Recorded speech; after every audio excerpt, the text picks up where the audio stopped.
Hello friends, দেখো আমি এখানে কি করছি, ওলকপি হারভেস্ট করছি।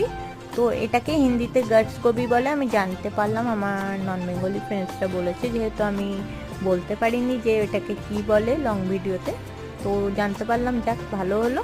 আর এদিকে দেখো এখানে আমি লেবু হারভেস্ট করছি, আর ফুলকপিগুলোও দেখতে পাচ্ছ যে বড় হয়ে গেছে, তোমাদের বলেইছি আমি লং ভিডিওতে বড় হয়ে গেছে, লেগ পোস্ট করা হয়েছিল ভিডিওটা। আর ক্যাপসিকামটাও দেখো একটু বড় হয়ে গেছে। তো যারা এখনো লং ভিডিও দেখোনি, তাড়াতাড়ি আমার চ্যানেলে যাও, দেখে নাও।